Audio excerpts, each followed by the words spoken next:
नमस्कार दोस्तों, जीवन दर्शन में फिर से सबका स्वागत है। दोस्तों, अगले ज्योतिर्लिंग की बात करूंगा, त्र्यंबकेश्वर ज्योतिर्लिंग। दोस्तों, ये महाराष्ट्र के त्र्यंबक गांव में, जो कि नासिक के पास है, उससे लगभग 28 किलोमीटर की दूरी पर स्थित है त्र्यंबकेश्वर मंदिर। ये त्र्यंबकेश्वर मंदिर भगवान भोलेनाथ के 12 ज्योतिर्लिंगों में से एक है। ये गोदावरी नदी के तट पे स्थित है। समझिए, गोदावरी नदी के निकट है, 3 पहाड़ियों के बीच स्थित है। उन पहाड़ियों का नाम है ब्रह्मगिरी, नीलगिरी और कालगिरी। ये तीनों पहाड़ ब्रह्मा, विष्णु, महेश को का प्रतिनिधित्व प्रदर्शित करते हैं। दोस्तों, यहाँ ये शिव या 3 लिंगम के नाम से भी जाना जाता है। ब्रह्मा, विष्णु, महेश को एक जगह पे उपस्थित माना जाता है त्र्यंबक में। दोस्तों, इसके पीछे की भी एक पुरानी छोटी सी कहानी सुनाता हूँ, ध्यान से सुनिए, उम्मीद है कि आनंद आएगा।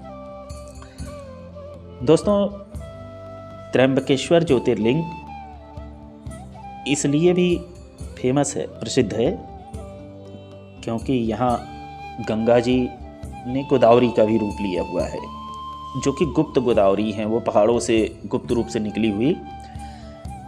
कहानी ये है दोस्तों कि महर्षि गौतम और उनकी पत्नी अहिल्या, बहुत ही प्रकांड पंडित, बहुत ही बड़े शिव भक्त, महर्षि गौतम और अपनी पत्नी अहिल्या के साथ एक वन में रहते थे, तपोवन में, जहाँ अपनी तपस्या करते थे।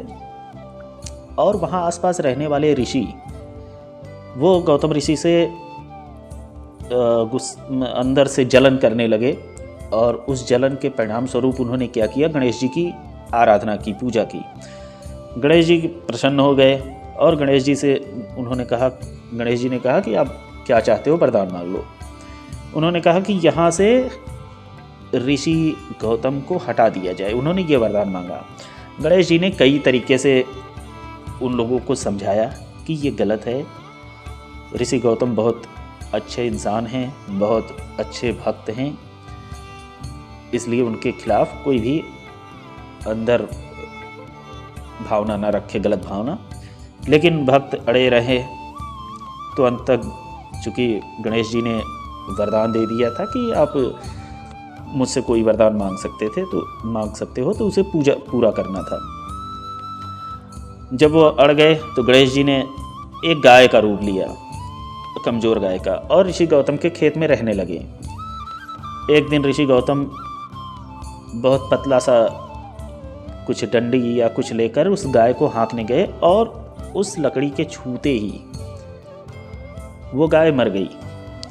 ऋषि गौतम के सारे लोग पीछे पड़ गए कि आपको गौहत्या लग गई है, आप पाप के भागीदार हो गए हैं। इस घटना से ऋषि गौतम बहुत दुखी हुए।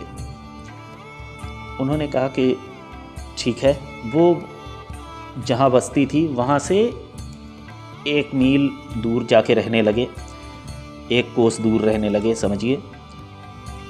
अब विवश थे, और ऋषि गौतम बहुत बड़े शिव भक्त थे। उन्होंने शिव जी की आराधना की और कहा कि प्रभु को जब प्रसन्न किया, प्रभु से बोले कि प्रभु, मुझे गौहत्या लग गया है।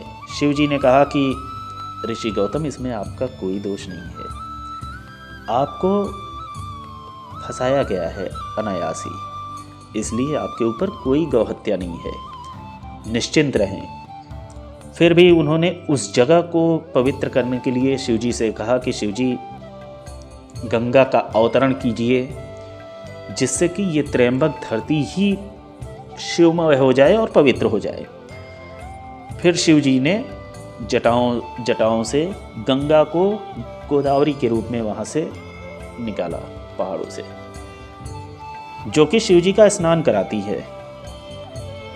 शिवलिंग पे गिरती है गोदावरी, आती हैं, स्नान कराती हैं। इस तरीके से उस गोदावरी को गुप्त गोदावरी कहा गया, क्योंकि गुप्त रूप से निकली हुई हैं पहाड़ से।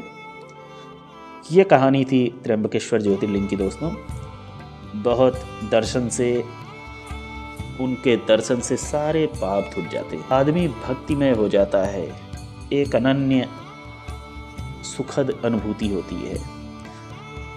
जाइए दर्शन कीजिए और बोलते रहिए हर हर महादेव।